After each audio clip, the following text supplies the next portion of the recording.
Amanda, you were talking offline and so when did you start your Substack? Sorry. When did you start your Substack? I started my Substack about a month ago, just a little over a month ago, and it's growing fast. People love all of the behind the scenes stuff that's really going on in companies because all we hear is regular layoff numbers. It's just, oh, 5,000, 4,000 got laid off, 150 here. But what does the internal job architecture look like? That's the information I got. So people are loving it. It's great. Why do you think people are so into it? They want to know what's really happening. Honestly, we have all of this, like all the companies just deal with, their PR, what we hear in earnings calls to make shareholders happy, and that's not really what's going on. And that's really evident when you really look at the workforce data and who's getting hired, who's getting laid off, whether it's laid off or attrition, whatever. You can see where they're going, and nobody likes being lied to anymore. This episode is brought to you by Vaulted. Launched by McElvaney Financial Group, with Vaulted, I literally just tap a button and I own physical gold stored in a professional vault. Vaulted is offering all of my listeners $50 of free gold when you click on my sign-up link. They have a tool called Vault Plan that allows you to passively add your gold position every month. Just activate it for 6 months and you will get $50 of free gold in your account. Click on the promo link in the show notes or go to vaulted.blbvux.net/coffeeandamike. Well, and also I think with this is people want the truth, but with all the information that's out there, it's just so hard I don't know what's real or what's not real anymore. Yeah, that's very true. And and that's why, you look at unemployment numbers and the BLS, which, has all been taking off lately, and none of the revisions are new. This is not a new thing, but people are starting to realize, wait a minute, the information that we are being given, whether it's through media, whether it's through government, whatever, is it true? Is it not? Do I need to take it with a grain of salt? Is it going to be revised down? Is it going to be revised up? What's happening? And I think people are getting really, really frustrated with it all. I am. I don't even look at BLS anymore as like an actual stat. I'm like, okay, that's cool. But we all know what's happening. We can all feel what's happening. I mean, that. The same as everybody else. When, we're seeing the unemployment number saying, oh no, the jobs are great. Everything's strong right now, but nobody's getting hired. Where's the disconnect? What is that disconnect? Why is it there?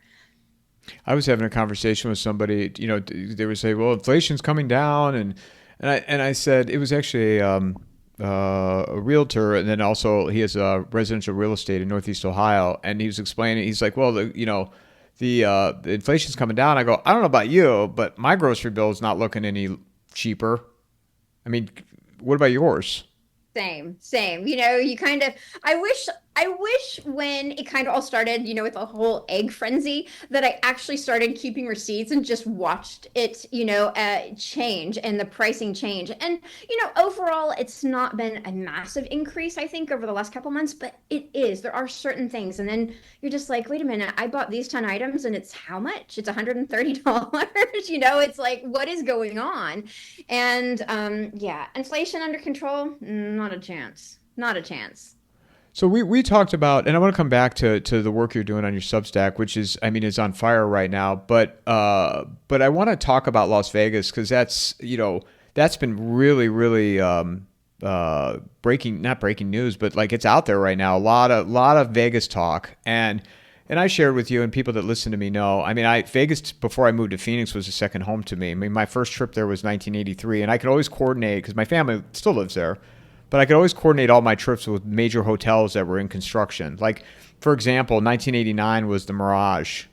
That was when the Mirage was under construction. That was like the volcano, and that was a big, big deal. And then I think it was 94, 93. It might have already been open, but the MGM had opened, and they had an amusement park and Wizard of Oz, and Luxor was, I think, my senior year in high school, and then they started the Bellagio. So it was always the next big hotel.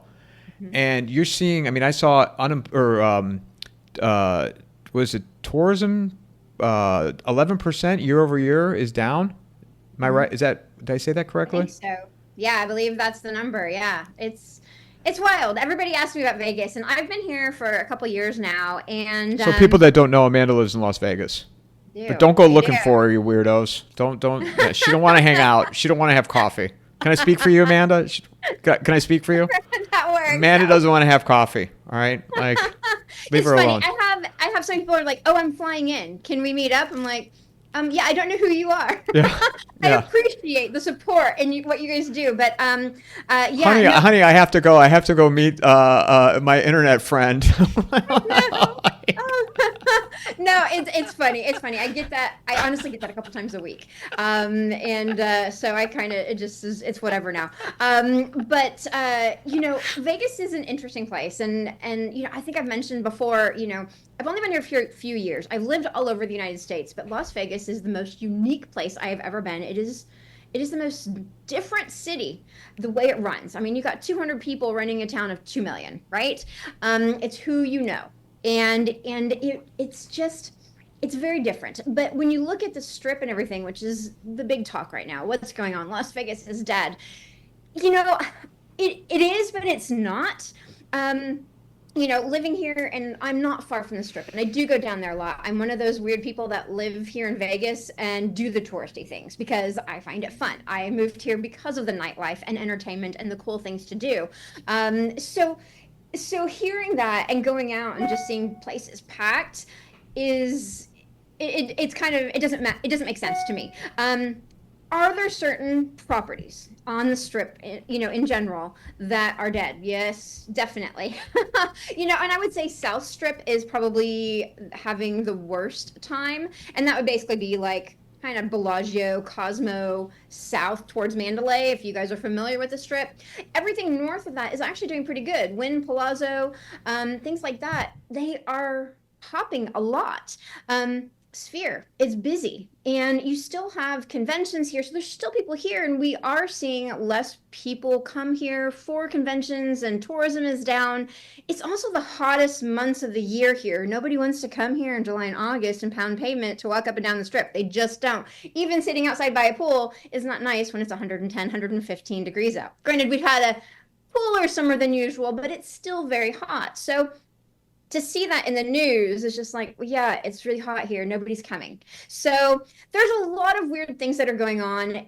Is it having a problem? Yes, definitely. And from what I've seen, what I've heard from people that have lived here 20, 30 years, yes, Vegas has created its own bubble, its own problem overall with charging the high prices. I mean, we have heard that, and everything that you do read about that with the parking fees and the resort fees and all that kind of stuff. Yes, that is very real. There is no parking on the Strip anymore. And so it makes it harder for locals to go down. It's almost easier just to Uber everywhere here. It's almost cheaper in a way. But it really feels like properties, all of the casino and resorts are actually doing that to themselves. And they've kind of created this problem that didn't really need to exist. And I don't know why they did it. I'm not an expert in that, but then you will go off Strip to places like Green Valley Ranch, Durango, Red Rock, and it is super packed. So you still have locals, you still have people traveling. So, looking at it all, I just go, yeah, no, the Strip's just really darn expensive, and nobody wants to pay that. When you're paying a couple $100 just for the privilege to turn up to your hotel from the airport and pay the resort fees before you've started doing anything, it's kind of ridiculous, right?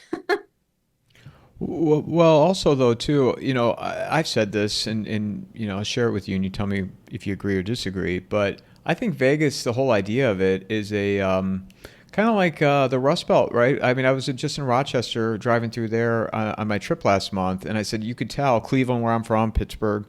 There was a time where these cities were at the pinnacle, and I think Las Vegas, to me, is going to become a dinosaur because, to your point. First of all, they grift you for everything. I mean, one of my family members told me they'll charge you $30, $40 to park at a hotel on the Strip. Oh yeah.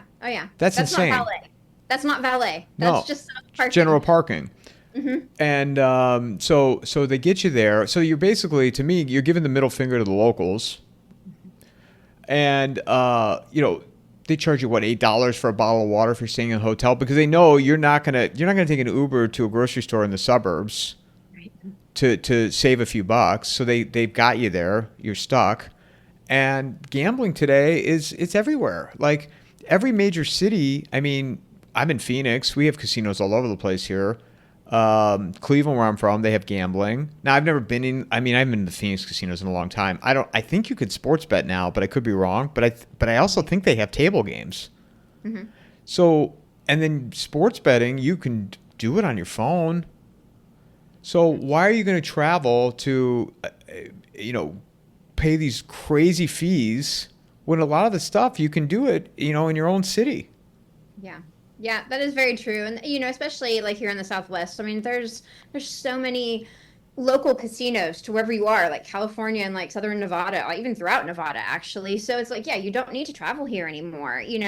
And when Las Vegas has kind of lost a little bit of its glam, and now you just know it's pricey, you're gonna choose local. And like I mentioned, all the off-strip casinos, their table games are full, their slot machines are full. No matter You can go in most days and they're busy. They are packed because people don't want to go and pay that extra just for the privilege of being on the strip to go gamble and spend more on drinks and things like that. So it is kind of crazy. I am seeing some changes with some pricing. Some pricing seems to be dropping at some of the restaurants, which is interesting, like on the strip. And I think that's just because, everything else costs a lot. So they're trying to make it work. And shows, I would say some shows are coming down. Some are just insane prices, but some shows, so the average person traveling, you can find them, but you have to know where to look and where to dig and things like that. And I think that's only something I've learned by being here. So for the average tourist, it's hard, but it is out there. So if you are coming here to Vegas, come here. It's still cool. There's still the bright lights. The strip is still amazing at night, but look around and dig at what's available, and you'll find a lot more opportunities. Well, and in the Sphere, what do they pump in? 2 billion to build that thing? Yeah, something. Yeah, it's a cool place. I was able to go there for the a Delta conference and heard the CEO speak there, and then Lenny Kravitz played. It was his like kind of like testing because I think now he has a residency here, and so that was cool. So I got to see like the conference, I got to see the music, but it's really really pricey too to go to, like I think it's like $100 or something to go see the Wizard of Oz playing there. Like, it's a movie. I get it's a really cool thing, but I think that makes people pause on the price. Maybe 40, 50s people will consider, but you got a whole family plus all the fees and all that kind of stuff. It adds up really, really quick. Does it make you wonder though? Like they're charging all these fees and grifting you every which way they can. Like I don't know how you recover or bounce back from it or turn it around. But it also like the bigger scale of where we're at in the United States, like everything is a grift, and like every which way you go, they grift you. Feels like it. It feels like that these days. So yeah, definitely. Well, and the other thing is too is like I was just dealing with something before we started, and it's like all the workflows and processes. Like the bigger the company, the more workflows, the more automation, the more of a hassle it is. Everywhere you go, like Yeah, they try. It seems like a lot of companies, whether it's places you visit like the Strip or just companies in general, they're so excited for automation that they've jumped in it so fast, and some of it's just a complete disconnect with people, with the workers, with even within the company itself. They're just like, yeah, we're doing this. Is it working? I'm not sure yet. So there's a lot of weird things going on with automation and AI today. how I get mixed reviews on how like prevalent it is and how like how, the speed of it, but how much does of it actually work? Automation overall for Just companies, AI, I think just AI right now, because AI. AI is the sexy term with all this. Mhm. What are your thoughts when you hear it, especially as it relates to the work that you're doing and the stuff you're writing about in your Substack? Everything that I can see, and this is getting a little bit geeky here, everything that I can see with the way companies are changing and changing their workforce to bring in automation and AI, whatever kind of workflows they want to bring in, they're all in a race with each other. And it's who's going to win. And that's what they're focused on overall. Yes, some companies are going to win out on certain areas and not others. And we are starting to see that. You have Klarna, who basically said, oh, we have all this work of, a bunch of people with the AI we built. And then they realized, oh, no, we actually still need to hire humans because people don't like to speak to an AI for customer support. So, it's good test beds that are going on, but looking into the job architecture, they are moving so fast. I mean, then I'm talking about kind of the bigger corporates right now. That's kind of what I focus on. So they are moving so fast with changing out, like getting rid of whole sales teams and going, we're doing AI. And then they're putting other people into these roles and going, you know it pretty well, you can handle this. And the Microsoft thing was a prime example. They got rid of some of their non-technical sellers, and they put some of their technical sellers into roles now called solution engineers, where they have to really, really utilize AI to push and drive the sales. And there's a little bit of training on that, but is it going to work? I don't know. So yet to be seen. This is brand new, but there's a lot of push with that, and I'm not sure where it's going to land in the next 5 to 10 years. It's going to be very interesting to watch, but it'll be interesting to see who's going to win and who's going to come out on top and in what sectors and what areas, because I don't think a certain company can win out on everything overall when it comes to AI and automation. I don't know. We'll see. I might be eating my words later. Well, but this race is never going to end, Mhm. right? I mean, there's no finish line here. Yeah, that's true. I think, overall, my thought on that would be something, yes, in the next 5 to 10 years, I do think we're going to see more of a stabilization on how things are run, how jobs are dealt with, how AI is introduced, delivered into a company, how people are trained on it, things like that. So yes, it's never going to change. We are in a new era, and unfortunately, I know, myself included, we all kind of want to go back. I love AI. I love what it can do, and I love just seeing the evolution of technology. I think we're just jumping in a bit too quickly. However, you know, they didn't ask me.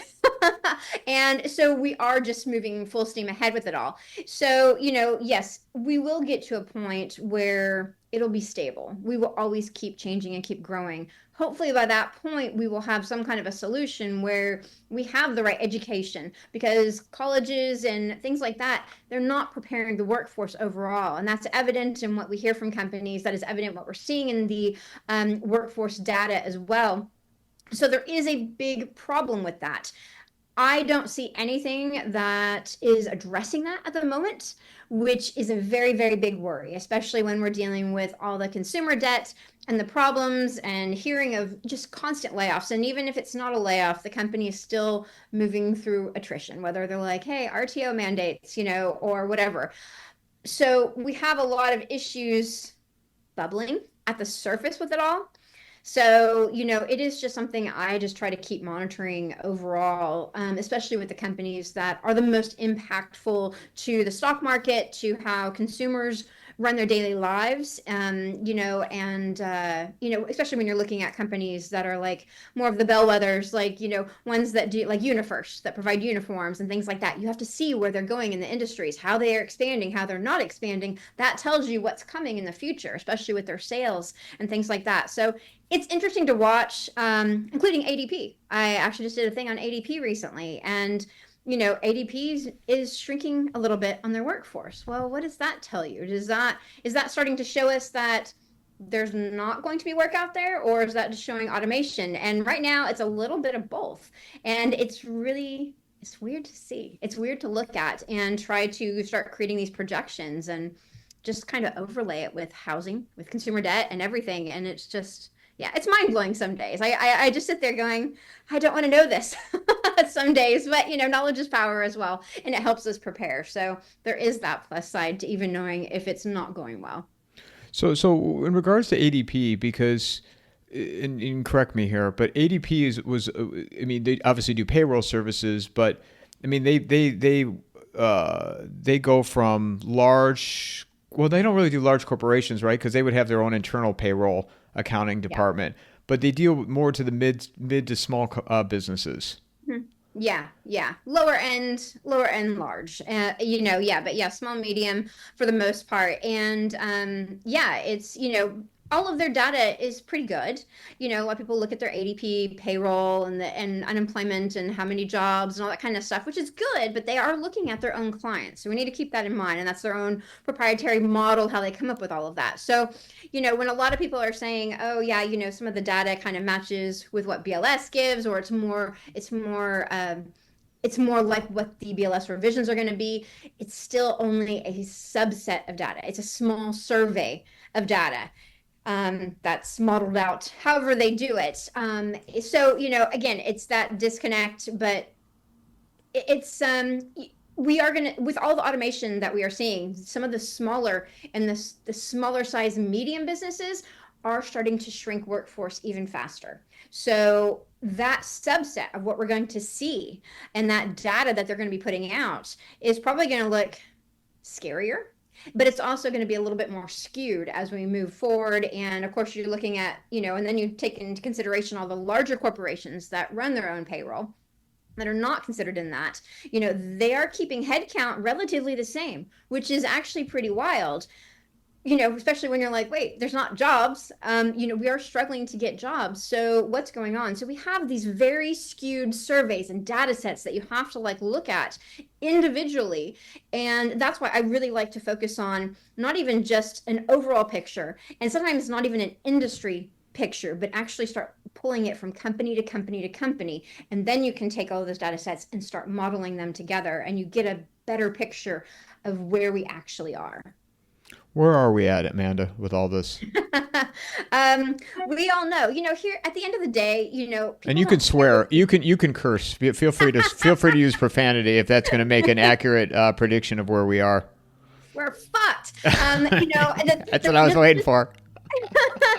no, you know, at the end of the day, people don't care what the unemployment rate is if they can't feed their family and they can even get a call back on a job they are highly qualified for.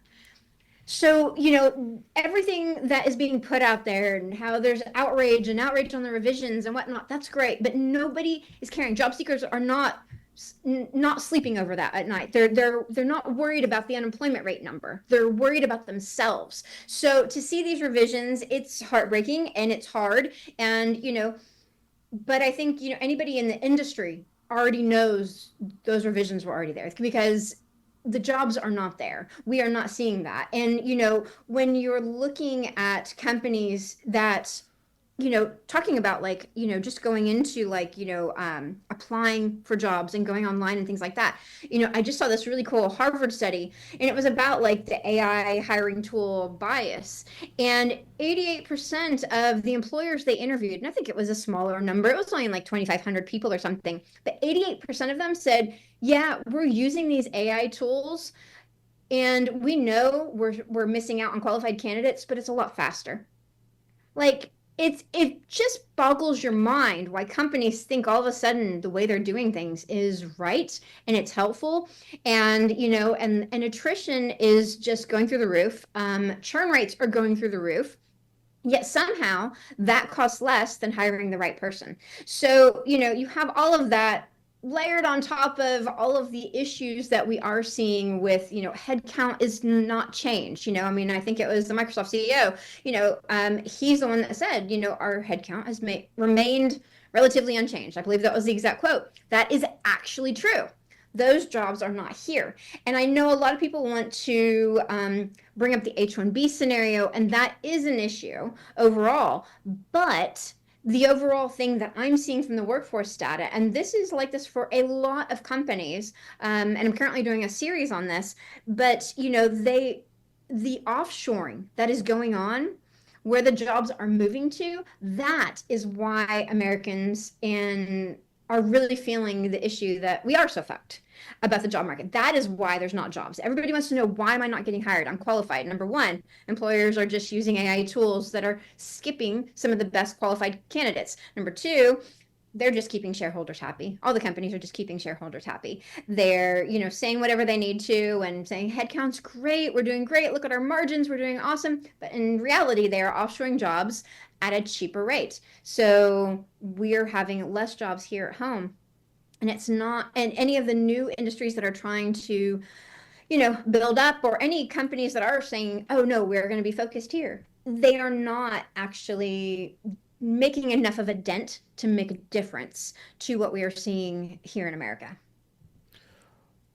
Well, and also, I mean, I've heard that they do interviewing now where they type a question and you have to verbally give your response on camera. Have you ever heard about that? Yeah, there's different. That was unbelievable.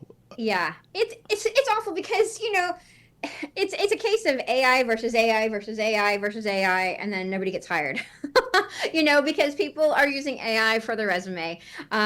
It's not a great look overall. Anybody can spot that in 2 seconds, and it doesn't make you stand out as a candidate. Now you just look like everybody else. It could even have the same verbiage. I have seen actually two people give me their resumes. Both were working, ironically, they were both working at Twilio at the time and leaving, and they both gave me their resumes, and they were near identical wording. They were happened to be in the same department. Don't use an AI resume, but we are having that issue, and recruiters are hating it, and they're like, no, but they also use these AI tools, and you're just like, but if you're using it, we should be able to use it, and that's the disconnect here. Now we are seeing this AI, and I think even like about a year ago, 18 months ago, I saw a product that was actually being built, and they were trying to really push it, and I don't think it got anywhere, thank goodness, but it was basically like a little prompter that if you were doing like an interview from home remotely, it would actually hear what the interviewer was saying, whether it was a real person or not, and it would actually put up the prompt on there that you could just read for your answer. I'm like, how is this working? But now we are actually having ones where we are having stories where exactly what you said, but also people are going into an interview thinking they're going to go speak to a human, and they are finding out they go in and speak to an AI, which is just bizarre overall. Granted, I posted about that the other day, and people were saying that no, actually, the AI interviewer, asked better questions and had a bit of a personality. So, a little bit of both. I think some people like it, some people are shocked by it, some people are like, yeah, no, it might work. And maybe it will work for certain industries, but it's very, very uncharted waters with all of this. And, who's to say that that AI that's interviewing you is also not going to bring on even more bias than we are already seeing just from the filtering standpoint to be able to get the interview. So there's a lot of issues, and companies are not prepared for that. And that's pretty evident with what's going on with the Workday case right now. And, I'm wondering how many companies are actually going to be implemented in that. We don't know yet. The case is just now starting, but the very fact that the judge is saying, okay, yes, there was bias. It looks like there was bias with Workday in how they were choosing candidates and digital discrimination. So, and now they want a list of every single employer that has used their system. That there's something going on there, and it's brand new information, so we don't have anything where it's going, but there's got to be a lot of AI hiring tools and companies out there that have been using them that are quaking a little bit just to go, oh my gosh, how bad is what we've done, how bad is this going to be for us? Talk a little more of this workday for people that aren't familiar with it. What's I know it's just the start of it, but what's going on with it? Yeah, there was I believe the man's name was Derek Mobley, and he felt like he was discriminated. I think he applied for like something like 80, 100 jobs, and he was like instantly rejected on many of them, including like within minutes at like 1 o'clock in the morning. So he brought up a whole discrimination case. I believe some of it was due to ethnic reasons as well. But overall, the case went forward, and the judge said, yeah, no, it looks like it. Workday has basically said, no, no, no. And Workday, I'm sorry, man, not to cut you off, but Workday for people that don't know, what is Workday? Workday is a hiring tool that companies use to start filtering resumes as you start applying, in a very simple way of explaining it. And the program that they use, everybody knows. Everybody knows Workday. I think everybody hates Workday overall. I don't think I've ever heard anybody say, no, it's the best program ever. It's a little bit of a pain, to be honest, but that's irrelevant of the case. But overall, the hiring tool, the judge basically said, no, it looks like you guys are in fact, part of this. And they were like, no, no, no, the company is the one that chooses the candidates. They're the one that put in the parameters. We're just a software vendor. And, the judge looked at it so far and said, nope, this is your pre-filters, your training, your product. So they are going ahead with this case right now. Right now, they're getting ready to go into discovery, and they are starting to look at what's actually going on. So the very fact, like I said, that they are looking for the different names of the employers using the software, and there's a lot. You can kind of name a big company and they've used it. There's some issues going on, but I believe this is going to be the first case of many over the years, and it's very easy. And so I think the interesting thing is that this gives a name, this whole legal lawsuit with Workday, on the discrimination factor and how, it was talked about how, he was rejected instantly. A lot of people feel that, and this is giving a language for people to look at and say, no, no, no, that's exactly what happened to me. And so this is going to take a big precedent overall moving forward with how people think about companies, think about applying online. I've already seen so many people just going, wow, if I ever see Workday, I'm never using it again because they don't trust it. How many other systems are people going to be very wary of? And this, and this kind of, goes back to the point, for years, any professional, within this field that is helping within careers is said, apply with the recruiter, go talk to the person, make the connections, network. You're going to have a better option. Unfortunately, it's just easier to easy apply online and utilize these systems. And, even if you do network and you get in there, you do usually have to apply through a system, but at least, you're not going to get ghosted in 2 seconds because that person is looking for your application. So there's a lot of things happening. But this will be the first case of many. And I know a lot of people, I've had so many since the Workday post the other day. I kid you not, I've probably had about 100 messages, DMs, just on X alone, just going, hey, where's the link so I can get in on this lawsuit, on this class action lawsuit? And I'm like, I don't think it's going yet, but the judge did open it to possible collective action. So it will be interesting to watch. I don't know if they've set a full trial date with it all yet. It's just discovery right now. And but yeah, if we get to see the names of the employers, is it going to make people think twice before they apply with them? I think it will. And I don't know what that's going to do with hiring for them as well. Companies need to start rethinking how they're doing it. And I think the dangerous part overall is maybe companies didn't even realize how biased that this AI system was. And that goes with any hiring tool, not just Workday at all. But it is trained, and there is bias, and there will always be machine bias, just like there will always be human bias. But now, just like with this Workday case, we have bias on scale. And that is the scary part. So if you're wondering why you keep getting rejected, it's most likely not you. It is most likely just the filters, just how they're running and how they're working on it. So everybody feels this case. Everybody can relate to this case. And that is why this is so powerful, regardless of what happens, regardless of whether Workday is finally sued and this is the case goes against them or not. It's on people's minds, and it's going to be on employers' minds. It's going to be on HR people's minds. There is a problem out there with AI and hiring. Do you think these employers, though, I mean, not that you can get in the minds of them or the way people think, but do you think they really care? And that's a question, before you answer that, that's a question I ask myself, even as you've described, like the shareholders, as long as, the certain numbers, the certain targets are getting hit, again, I'm assuming, but I don't think, they don't care. They don't give a shit.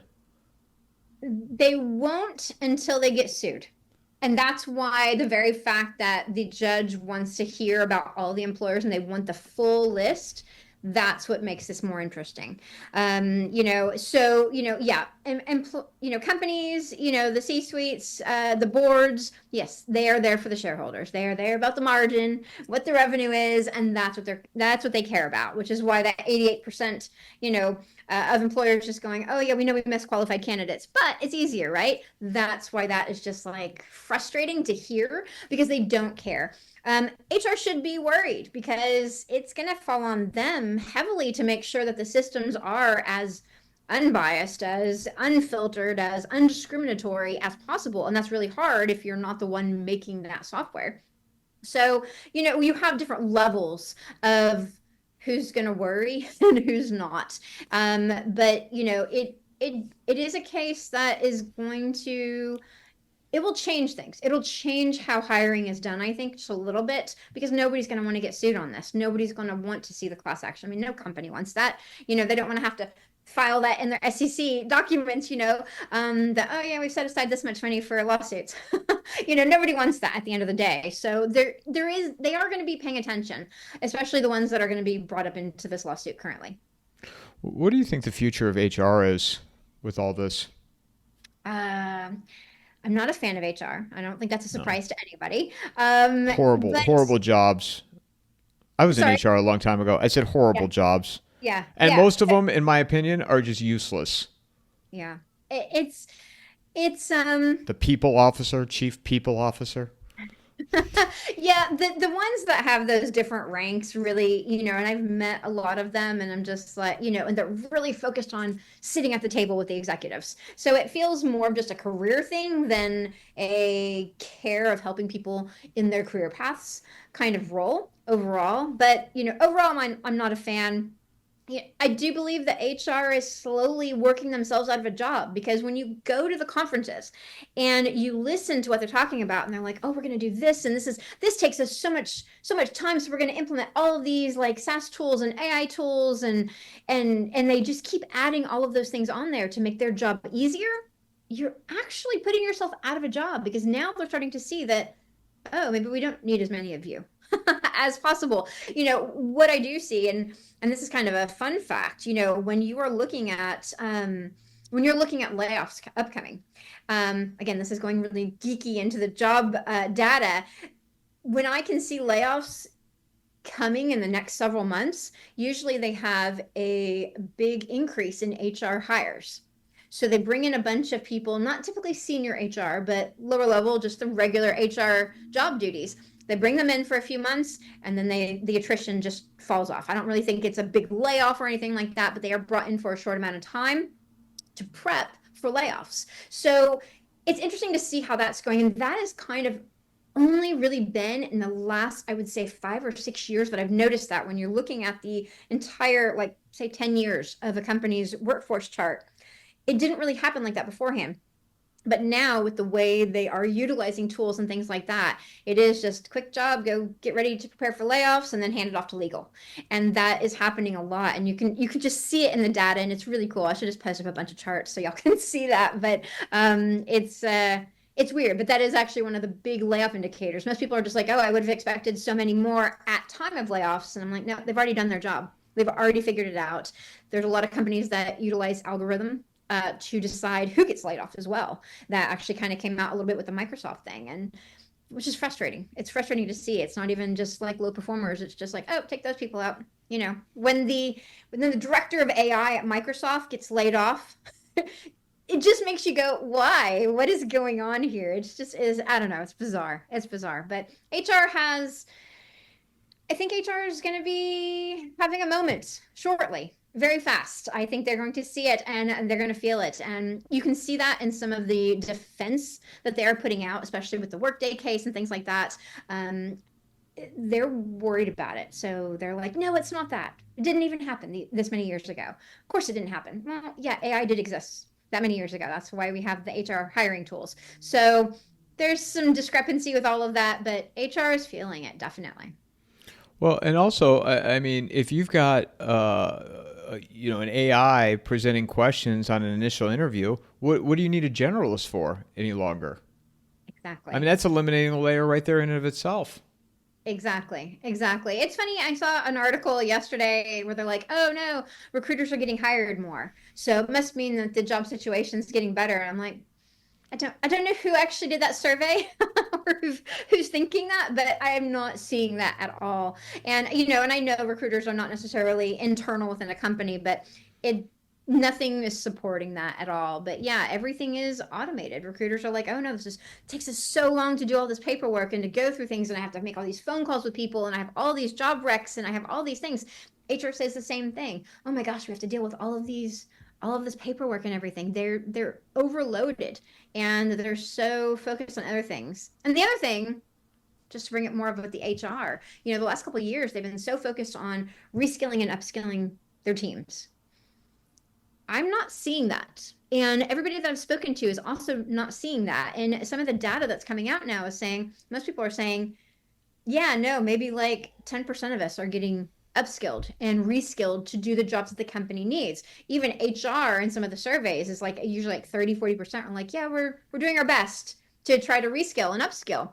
And that has been their big focus for years, but now companies are just like, and cut, and cut, and cut. So that whole concept is not really there. I posted a stat this morning, um, and it was, 60% of employers are actually more interested in taking on new hires rather than reskilling their own team, which just is weird. And it kind of makes you just go, okay, is it due to you can decrease the salary on a new hire because it's an employer's market now, or what is going on? Why is reskilling so bad over bringing on a new hire? So we have that going on as well. There's so much going on. So yes, is the job market fucked? It is. It is absolutely fucked. So I'm not sure when it's going to get better right now. Certain industries are going to increase. I see a lot with the defense and aviation is probably going to do pretty good. I would actually say marketing is actually going to do pretty good in mid half of next year. But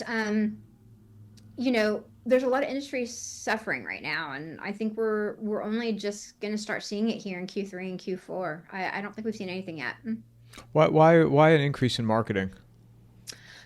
What we're seeing with companies, and this is just what I'm seeing with my job data. They got rid of so many of their marketing teams, not just the sales side, but the actual marketing, the creative, and they've utilized AI for it. It's not going well for a lot of companies. They've lost revenue on some sectors that they've been working on. Walmart, prime example. Their some of their marketing, they were focusing on tweens, like clothes for tweens, because it's cheaper and they'll be more interested in that, and dealing with that. And I'm just like, I'm not really sure. Like a regular person wouldn't have gone, oh yeah, tweens are all these 10 and 11-year-olds, and 12-year-olds are shopping at Walmart for clothes. I'm not really seeing that. So and from everything that I can see, that all kind of came from an AI standpoint. And I spoke to somebody in their marketing department, and they were like, yeah, no, that was all kind of developed from that, which is bizarre. But companies have focused on that. This whole creative, I mean, all creatives really struggled these last like 18 months, 2 years even. Creatives, I don't even know how they're still doing it, because there are not jobs for that, because all creative content, creative directors, marketing, anybody that's in that kind of a field to help a company grow, they were all laid off. And it was before like all these mass layoffs. It was just like, oh yeah, we have AI now. It can do your job. It can create images. It can create videos. It can create writing. It can do all of this. It can give us our entire marketing spread in seconds for a whole year, right? And companies are starting to realize it's not working as well as they want. This isn't really necessarily the bigger corporates overall, but smaller, medium-sized businesses got rid of it because it's expensive and AI was cheaper, and I get it. But now it's going to be a case of, oh wait, we do need to, it's going to be a lot more competitive. So they are going to have to sit there and say, oh no, we have to have some kind of a really killer marketing plan to go out. And I think a lot of companies overall, and some of the ones that I have spoken to, are realizing that comes with a creative mind, not creative AI. Yes, utilize AI with it, but you got to have somebody thinking outside the box and actually understanding the industry a little bit differently than an AI does. You saying that reminds me of my time in the corporate, company world, where you'd have these young people that would come in from a marketing standpoint, and they were like AI, AI, AI, AI, AI, and they'd sell it to these boomers that are still like running the company. That just, a young person saying AI, we need more of that, and it's like, no. I think there's tools out there that are valuable, but also you can't get away from like human communication or some human involvement and not just have it solely be on AI. Exactly. And some companies are starting to see that, and some more in tech are starting to go, no, we don't need people. So yeah, it's going to be very different industry to industry, definitely. Yeah, overall, they're just moving too fast. Companies are just moving too fast with AI, and whoever the sales team for all these like SaaS AI products are, kudos, because you guys are darn good at what you're doing, selling all of these things out there where nobody actually really knows how to implement them or use them just yet. So, gotta hand it to them where they deserve it. Well, but how many of these companies? I mean, there's like so many of them. Pick a field, and there's all these companies that are offering solutions. And I mean, I could be wrong here, but are offering solutions that can't be. There's no evidence that it works. That's exactly it.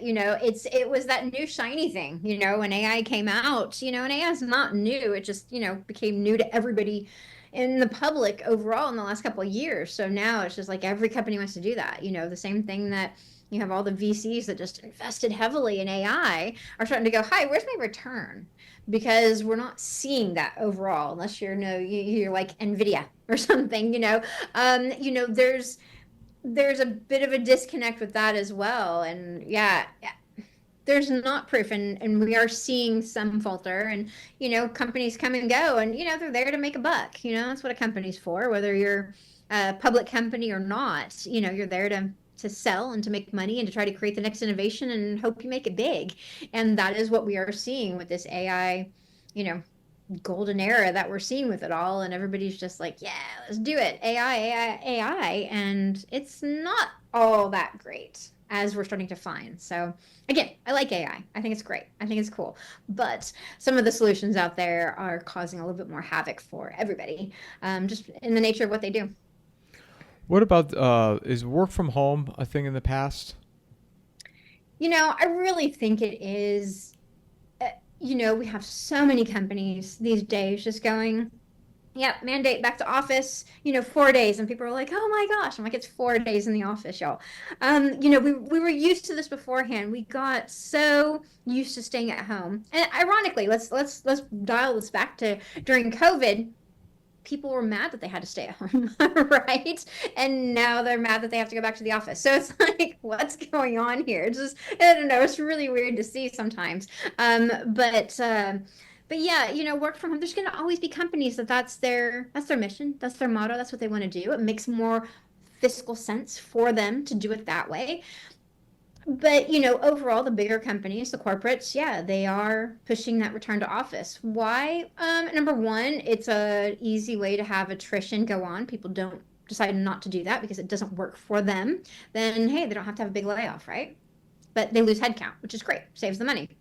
And also, it makes it easier to reorg a little bit, change up organizations, change jobs, and move them into different things, which we do see a lot.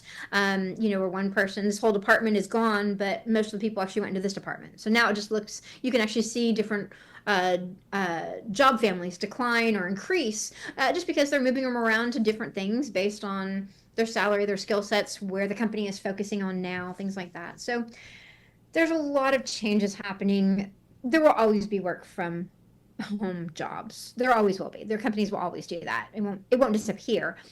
But if that's your sole goal, then you need to be applying to those companies that is their sole goal as well. That they only want work from homers, and then you're going to do well. But to argue with the bigger corporates that are like return to office mandates, don't fight that. Just start looking for another job that fits you then. Do what you have to do to stay in your job. Don't quit, not in this job market, but start looking for what you do need that's going to work for you and your personal situation. Are you seeing that people are just quitting without having like a plan in place or? Yeah, not as much. It did happen last year more, and it just I have no idea what they were thinking. I think a lot of people were thinking that it's not going to be as bad as it is. And, oh, it's fine. If I'm off for a few months, whatever. It's not. It's actually increased, and it constantly increases. So, it's now I'm not seeing it as much. Now people are staying, but companies are doing whatever it takes to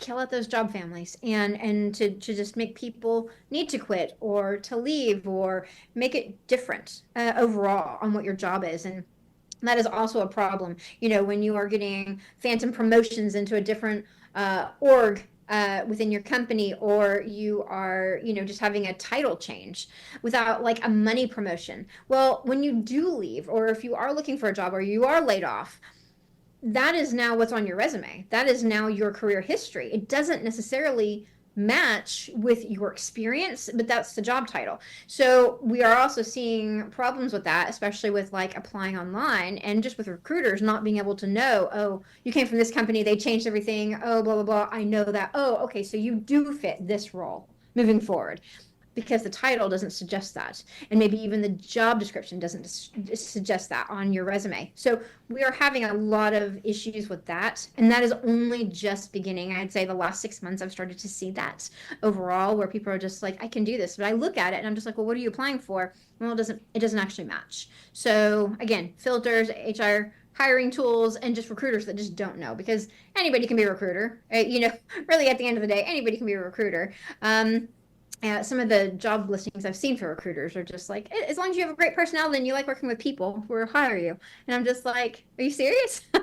It takes a little bit more than that. You really have to understand what's going on in the company and the teams and things like that. So that is going to be a problem, I would say, in the next 6 to 18 months, where all of these companies have changed titles and things like that. And that is going to bite people in the end, unless they realize how to adjust that differently on their resume, and recruiters also realize what those changes were. And I'm not really seeing that as being in a big level of awareness right now on either party. I saw you were talking about burnout. As one of the things people got to go follow Amanda's Substack, which, you plug it, when we're towards the end, you could obviously share where people can find your work, but people really need to, not only need to subscribe to Amanda, but they also need to pay for the premium information that she's putting out right now, because it's incredible what you're doing. But you were talking about burnout, and I think of burnout, and you correct me, but people are at a point where they're just tired of the bullshit of their job, and they're just saying, fuck it, I'm out of here. Is that accurate, yeah, Amanda? Maybe I'm speaking of my own personal experiences with things. So. You're speaking for the mass. So that's for sure. So yeah, everybody is.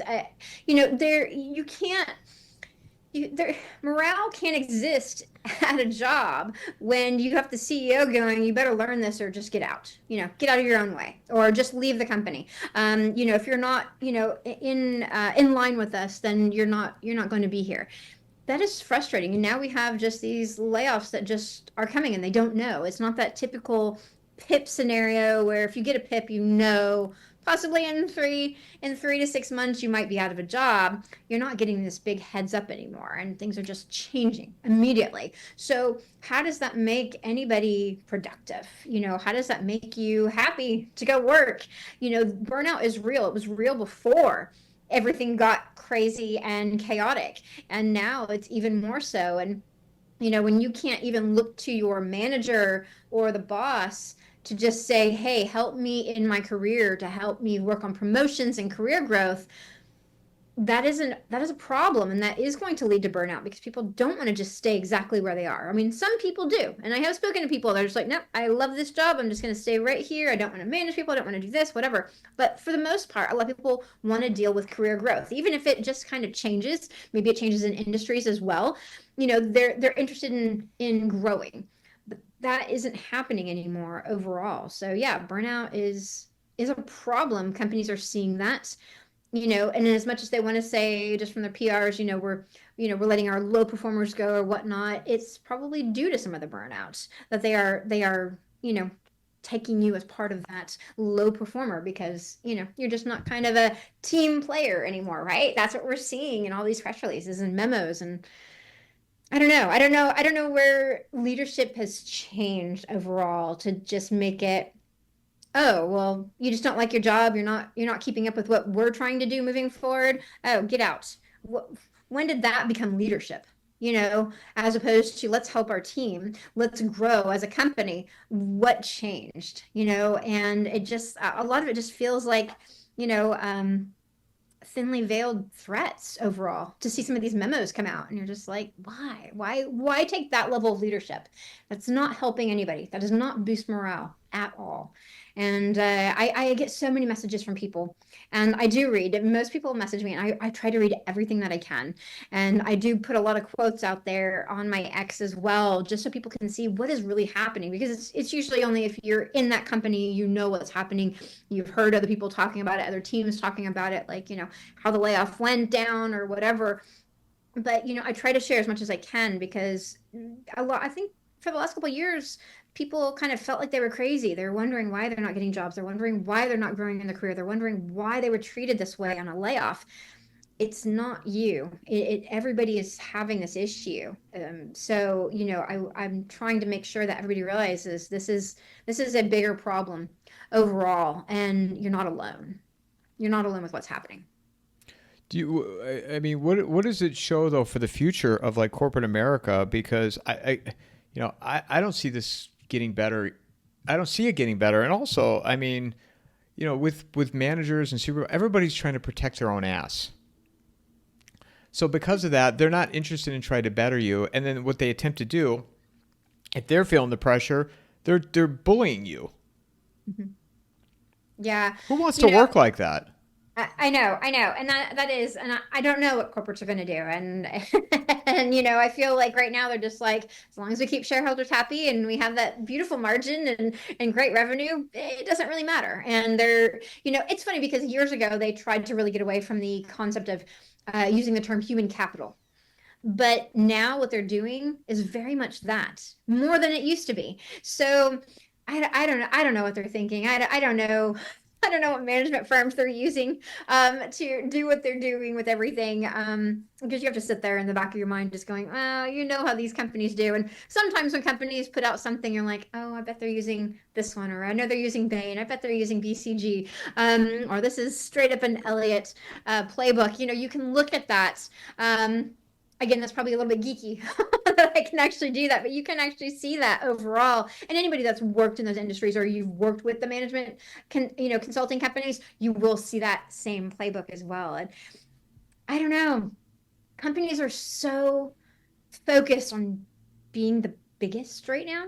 And I don't know where this is going overall, but yeah, I think, we just have to keep, as an overall whole, workers just need to keep up with, okay, let's just play the game and, keep that salary and always keep looking. And I said this yesterday on an interview as well.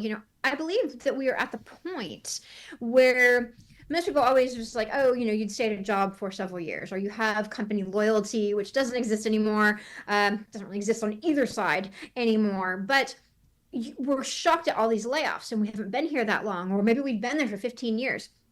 The way companies are changing, and the way hiring works, and the way all the advancements are changing companies, I believe what we're going to start seeing is that we need to get into a mentality that we as workers need to focus on really just realizing a job is almost a contract job. You're going to be there for so long as they need help in this role. And if you get to stay and get moved into another job family at the organization, great. But always be looking for another role. That's kind of, it's that contract work mentality I think we need to start embracing, because we aren't staying at jobs that long. I mean, the average job length already is 3.8 years, which is not long at all. The layoffs that we are seeing are people that have been there for 12, 15, 20 years. And that goes from Intel to IBM to Microsoft. It doesn't matter. It's what we are seeing. And it's not that they're just firing the people that have been there a long time because they cost more or whatever. It's just overall jobs are changing, and companies have to keep moving with technology. And what's the coolest next thing they're going to focus on? Well, that's where they're going to hire. But tomorrow they're going to have a new shiny thing.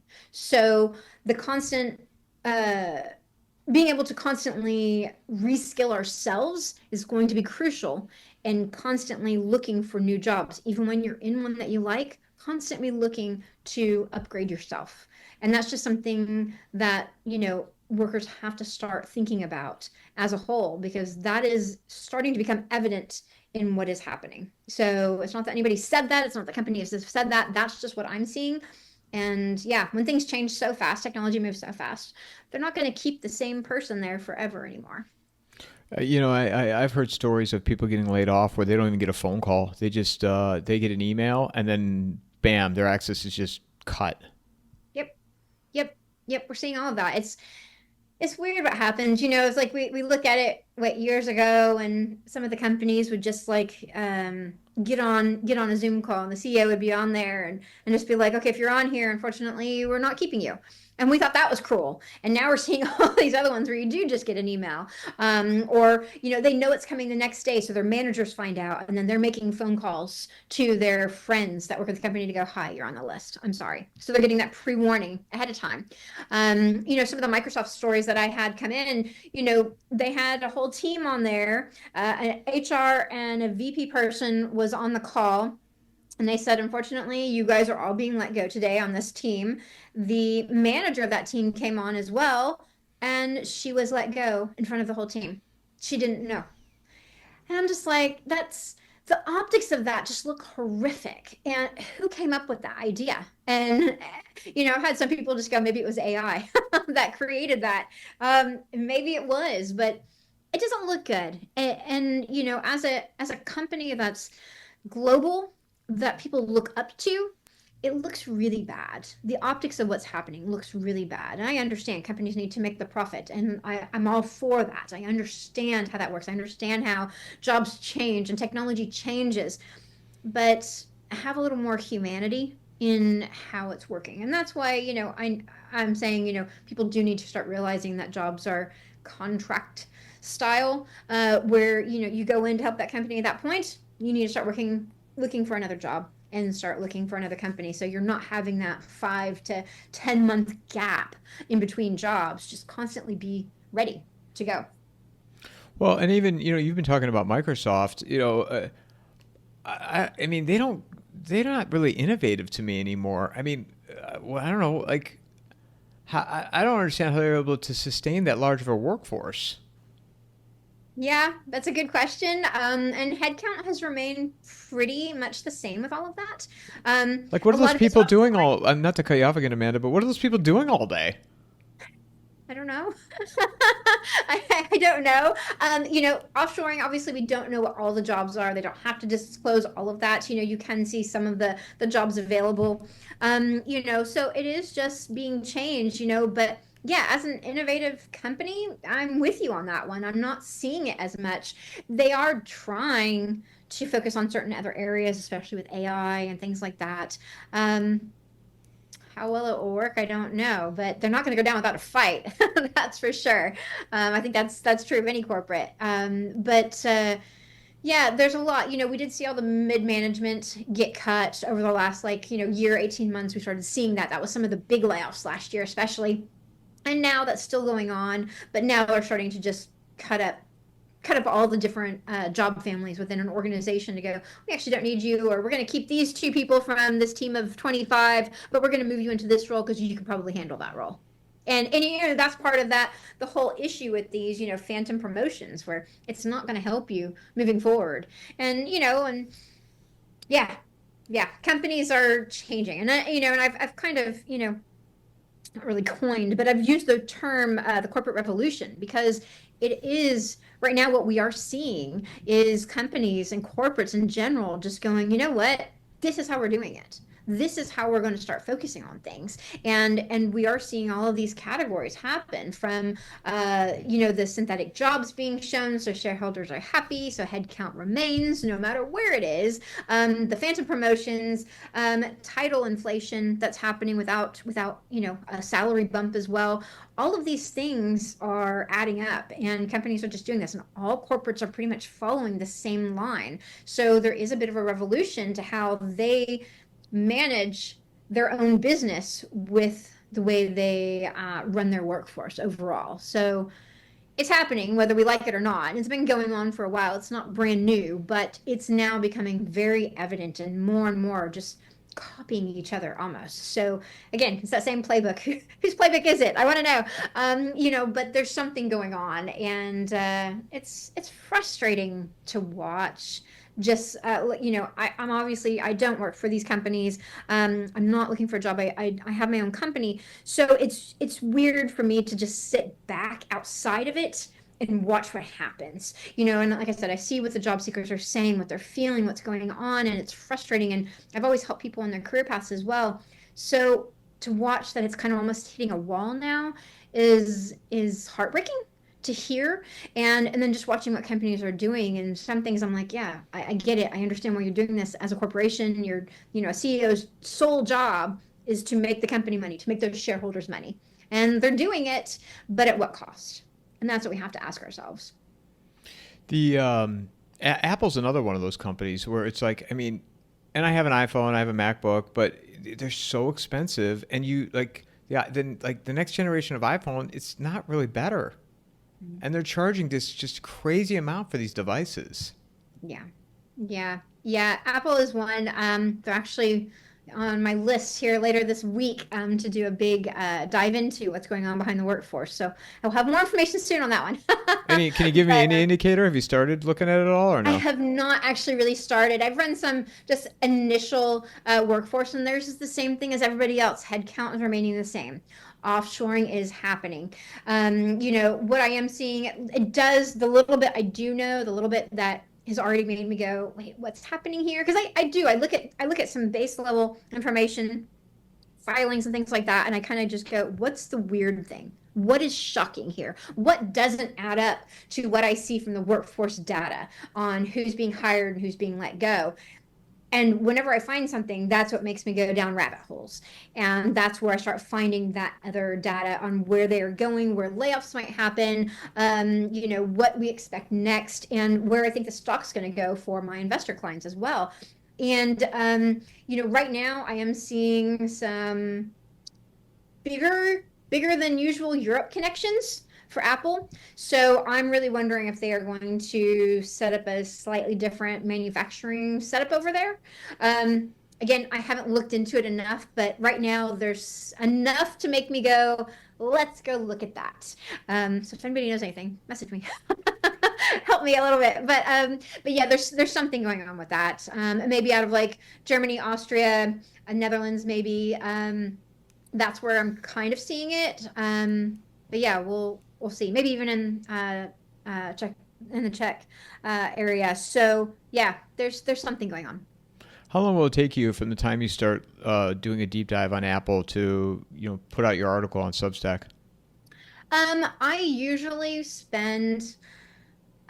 Ironically, I started the workforce series like the other day. I was like, oh, I should just do this. I'll just do the Mag 7. And I'm like, oh yeah, I could do one. I can release one every 2 days. I don't know what I was thinking when I thought that, because it takes more than 2 days to really do it. And I have base information on everything, but to do a full report that I just put on Substack, I would say overall, I'm going to spend anywhere from, I don't know, probably anywhere from 8 to 20 hours in general going through it, because you find something and then you're like, but wait, that data doesn't match this. So how does this work? And you have to overlay all of these things. And this whole workforce series that I'm working on right now, I started with Amazon. I just released Tesla this morning. They actually surprised me a lot.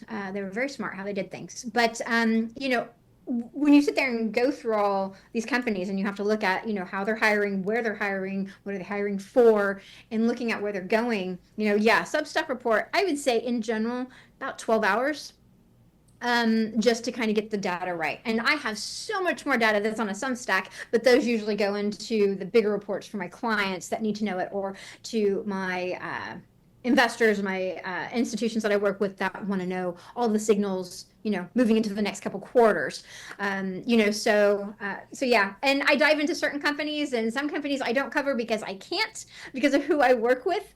They've kind of almost, in a weird way to say it, but they kind of almost bought out that knowledge. I have a couple companies that, have a couple exclusive investors that focus on those. So sometimes when people are like, oh, hey, do this company, I'm like, yeah, cool. So I can't, but it's interesting to look, and then you just overlay them all. And when you sit back and you look at all of the different industries, whether they're tech or finance or whatever, retail, logistics, you look at them and you just kind of look at them side by side. You're like, oh my gosh, I know why nobody's getting a job. It's completely, it's right there in plain daylight. This is why you're not getting a job. because of what they're doing, because of how companies are reforming, reorganizing, restructuring, realigning with their investments, whatever they want to call it.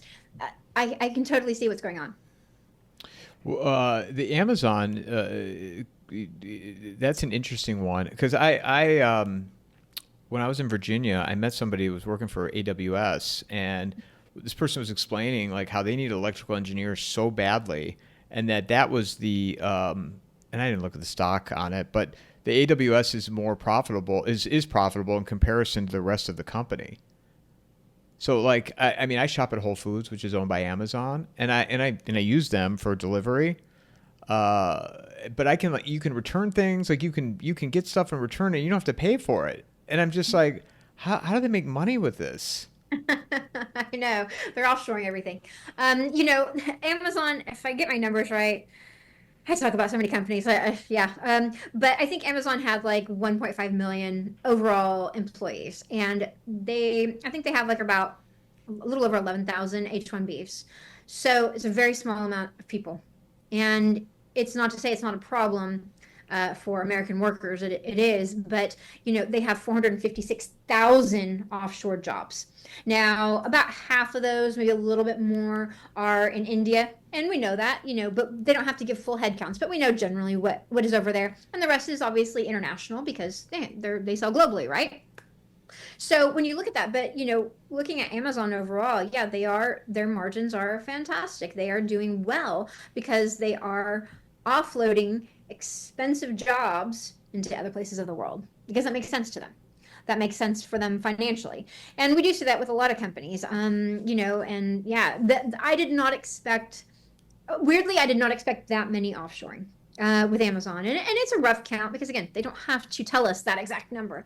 But they are pretty open compared to a lot of other companies on where they are located because they have so many, bases, and they have so many headquarters in other countries as well. So it's a little bit easier to get into their information. So I'm relatively confident on that number. But yeah, it's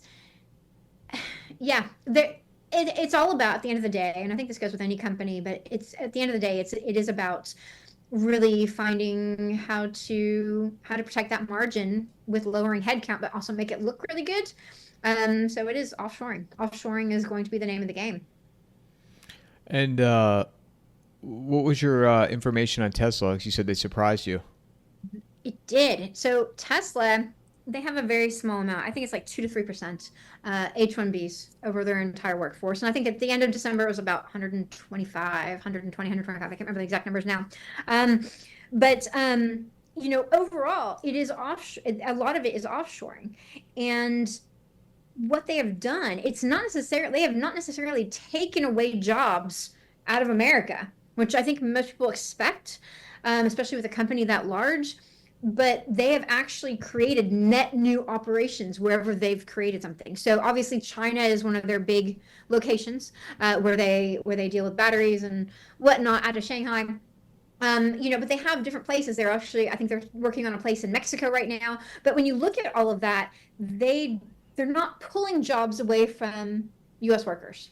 Not like that. Not like so many of the other companies are, where they're like, oh, we have this job here, but we can actually get rid of you and hire over here in Bangalore for, a third of your cost. We're not seeing that with Tesla. Does it happen? I'm sure it does, but it's not great numbers at all. They create net new options. And that was very smart planning. Whoever created that, I don't know who it was, that was actually very, very clever pre-PR, for want of a better word, because this is going to come out for me. But people will know. It's not something that most people talk about. This is not a normal thing. Like I said, this is very geeky to get down into these the job architecture numbers. But it was impressive to me that they've been able to grow like they have on net new operations that are not costing American jobs. And when we do see decreases there were two periods. I think the one was I'm going to get it wrong. I have a chart on my Substack. I think it was in 2015, maybe 2016, where there were decreases in headcount in both U.S. Bases and also offshoring. And they had a lot smaller numbers at that point, but they decreased then. And currently, they in 2024 they also decreased heavily in both U.S. and offshore roles. So it's not that they are decreasing U.S. jobs and increasing in offshoring. It is exactly the same. If they're growing U.S. and offshore, and if they're decreasing in both as well. And I don't see that in most other of the Mag 7. I have not seen that. Now, I haven't done super heavy research on the rest yet, but everything that I have done to get the exact numbers, yeah, that is not normal. Tesla is standing out big time on that. So kudos to whoever created that concept of the net new operations. Well, also too, it's the media is selling this idea that I mean they're attempting to bring jobs back in the United States, but to your point, I mean you're seeing so many that are still offshored. I mean it would take years to bring this stuff back. Yeah, you have that, and yes, it would be impossible, not impossible, but not financially secure to bring all the jobs back to America. Will there be companies that do that? Probably. Is it going to be the Mag 7? Probably not. I can't even imagine what that bill would be. How much that's going to cost. I mean, what was all the thing with Apple just going, oh, it's going to cost $30,000 per iPhone if we had to bring all the manufacturing to the US. Whatever the numbers are, it's not reasonably sound to do that from a company standpoint. I'm sure there will be companies that come and become American only like that, which is great. If that suits them, that's fine. That's great. It's great for American jobs as well. But companies, between the tariffs and, which is not the biggest problem, but between the tariffs and just what's going on and how they want to grow and protect their margins, there's a lot of other countries that it makes more financial sense to do that. And companies are starting to realize that. And this is not something new. We've always offshored manufacturing. We've always offshored a lot of things. But now companies are starting to go, wait a minute, what other roles can we do? And what automation can we put in so that we can have a smaller team there too? So there's a lot of factors at play. There's going to be a lot of changes over the next 5-10 years, definitely, and how this is all working. Even Amazon, just to go back to that one really quickly with how they're changing workforce, they have 1 million robots now that are doing the warehousing jobs, which is insane. Last year that was at 750,000, or maybe like at the end of 2023, it was 750,000, and now they're at 1 million. Well, how many jobs did that replace? And that is here, and that is offshoring. So that's one of those examples where it doesn't matter where they're based, it is replacing jobs. So yes, there's still going to be people hired, obviously, but some of the other stuff, and yeah, nobody wants a warehouse job. I get it, but those jobs are also not there now. So what is next on the agenda? And that's what we have to look at overall. What is your biggest concern then? Mm-hmm. What's your biggest concern? My biggest concern, oh gosh, my biggest concern is overall the lack of jobs right now. We have ghost postings, synthetic jobs that are just out there to make shareholders look like they're hiring. People are not getting hired. And the ones that are hired, it's not necessarily for full-time jobs. Stack that on top of consumer debts, the student loan issues, the housing issues that are coming up. That is my concern, just to look at that whole picture. And again, this is like me looking at every industry and just stacking them on top of each other. I take all of these issues that we're having as well, stack them on top of each other. It is not a pretty picture. We will start seeing more people just have multiple part-time jobs. We're already seeing that.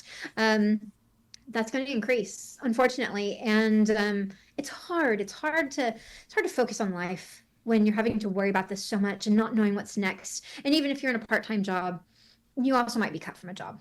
So it's really frustrating. So that's what I'm concerned about. I'm concerned about the public just being able to make it day to day and to be able to keep their chin up and keep moving forward and having the lives they really should, from their career to their family and just living life. You know what I mean? That's my concern, because it's not going to get better. I know we all want it to be like, well, why can't it just be like it used to be? It's not going to be anymore. Companies have made that very, very clear. So we have to take what it is now and just go, okay, here's how we need to think about it, and here's how we need to live our lives. But it's not the greatest. So I'm hoping things get a little bit better. I'm hoping that we do see more stable part-time jobs, even if that is the case, and more stable full-time jobs from companies that do grow here. we are on a global competition for jobs now. So we have to think about it that way. Think outside the box, that will help. My worries, think outside the box for your jobs, for your careers, and everything that's moving forward. And just know what companies are really doing overall. That'd be my advice to deal with those worries and concerns. Does it make you angry doing all your research, and as long as you've been, talking about this stuff, following it, does it make you angry seeing where it's gone, where it was to where it is It, now? it does. There's times it's really funny. My my husband works from home as well, so we're here all day with each other. And sometimes I'm just like, "What the fuck?" And he was like, "What now?" And he always jokes. He's just like, "I know. If you say something like that, I got about 45 minutes to an hour of you just unleashing your anger about what a company's doing." And that's true. So he hears it before anybody else. But it's just wild to look at. And yes, there are some companies that make me very angry. Just what they do. It's a lot of it is more. There's no transparency, and I don't know what happened to that overall. And not that companies should know the employers should know, should be able to tell employees everything. It's not that that is necessarily the case. However, I've run enough companies myself and consulted and advised enough companies that when people know what the goals of the company are and they're not kept in the dark, they're not worried. They are going to move forward. They are not worried about the lack of transparency. And that, I think, is what makes me the most angry, to just see that and to see how leadership changed. And honestly, I blame a lot of the boards that are out there because they're bringing in CEOs for the most part and just going, "Oh, well, you have to get this back on track. You have so long to get this back on track." And it doesn't work like that. Technology and companies and business doesn't work like that. And you don't know what's being thrown into the future. I mean, Boeing is a prime example of that. I would not want his job for anything. But they're doing well. Boeing's doing well with what they have to deal with.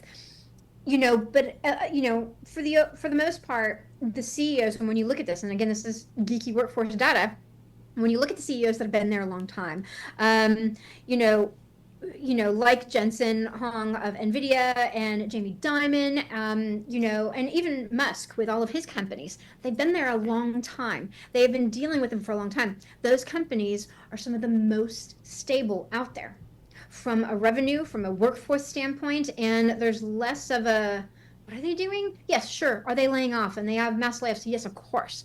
But you see a difference. They're not being dictated by a board. So I can only assume, and I haven't done all the research, and I did mention to my husband the other day that I'm going to actually dig into this when I get spare time. Ha.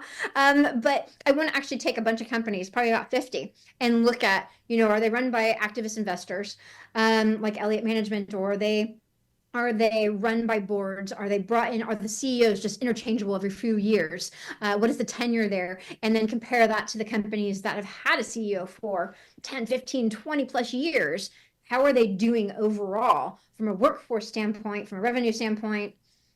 What does it look like? Because what I can see right now is that these shorter term CEOs are just dictated by the boards, and that is where you see the biggest fatality in the workforce and what's happening. So that'll be something for another day. Maybe something later this year when I get some time to really look at that, because that's gonna be a lot.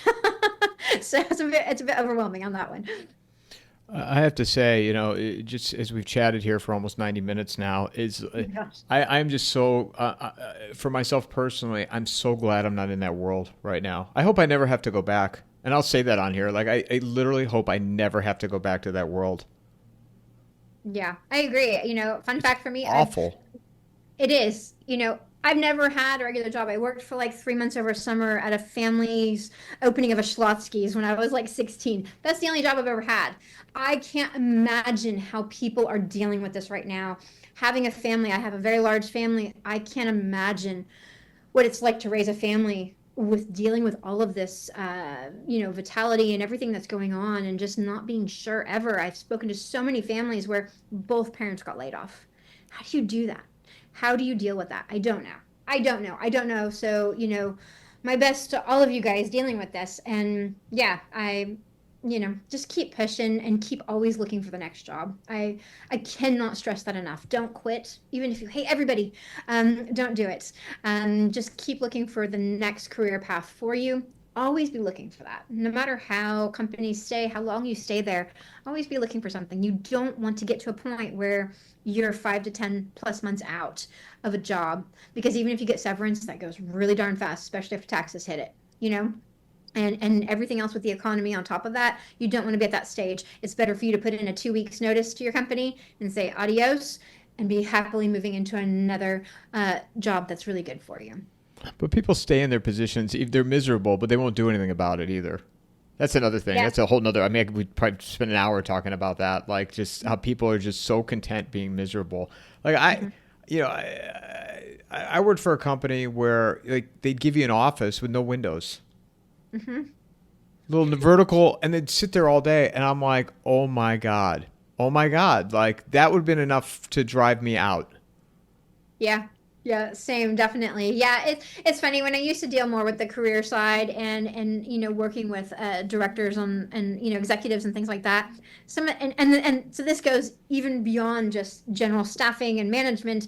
This is up into the director and executive levels. They would probably, when I get on the phone, I'd say probably the first 30 minutes, 45 minutes, they would just bitch about what was going on and their work scenario. So this happens to everybody. It's not just a certain level of people that are having that frustration. It is everybody. It's just a matter of how you decide to take the reins of your career with it all. But if you're frustrated, start looking. It's not worth it. It's not mentally worth it. At the end of the day, you've got to protect yourself but keep that salary while you have it. I refuse to live my life like that. Like I don't know how people, because life is so short. There's no way. I refuse to live like that. Where you Sunday night, you're just dreading the fact that you're gonna go have to sit in that cubicle, and maybe you get a window, and maybe you don't get a window, and then everybody else you're around, like they all hate their life. I'm sure there's some people out there who love their job, but and I'm speaking personally, my experiences, but like I just refuse to live that way.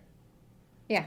Yeah, I agree with you. You see it and you see it. Even people posting on LinkedIn when they get laid off, they're like, "Oh, I just love the opportunity I had here." I'm like, just laid you off. Are you serious? Don't say anything. Just keep it to yourself. It's just weird. I don't know. I mean, you might have loved the opportunity, but I don't know. Praising a company after you're laid off, I don't get it. That's just me, I guess. That site is so garbage, though. Like everybody's a best-selling author on that site. Like, I mean, I don't know. I guess your feed is designed based on your experiences, but like everything, like for mine is sales background, so everybody's a bestseller. The art of the cold call, Amazon bestseller. Everybody's an Amazon bestseller. Definitely. It's hilarious. It is. It's fun. I've had. LinkedIn asks me to write stuff for their news a lot. And so, I do post on there because then it goes into their news feed. And it's funny to watch, just the timing, a lot of the stuff that they put out. And like, we already talked about that like days ago, last week. And now it's like on the news there. I'm just like, okay, what's happening here? LinkedIn's unique. It's a unique one. A lot of people are starting to really hate it. Even job seekers are just like, there's nothing worth it on there because it's just, I don't know. It's just a lot of lies. It's a lot of lies and just random stories, and it's not helpful. It's not helpful for a career anymore. So I'm not sure it ever was, but still one of the largest sites to look for a job, though. So I've seen companies that have said they're like so hell bent on putting content on LinkedIn, and again I could be way off here, but nobody important is on LinkedIn looking for a product or service, in my opinion. I've talked to CFOs, I've talked to CEOs. They don't have time to be on LinkedIn. Exactly. I can say, I mean, I've worked with over 25,000 people throughout my career. Not really in the last couple of years, but a few. But some of the past clients I've worked on. But this was all kind of like, the last like 15 years. None of the executives I work with, I would say probably a good 75% of that were executives, and or just going into the C-suite levels. None of them had a LinkedIn. I'm like, do I need it? I'm like, sadly, weirdly, you do. And they're like, but I don't have to use it, right? And I'm like, you do not. But if you are going to use this, and that was back when you could still apply on LinkedIn and actually made a difference. Yeah, nobody had it, so they aren't. But recruiters do look at it, and so for the average person, it's like one of those weird things you have to have. But yeah, LinkedIn's unique.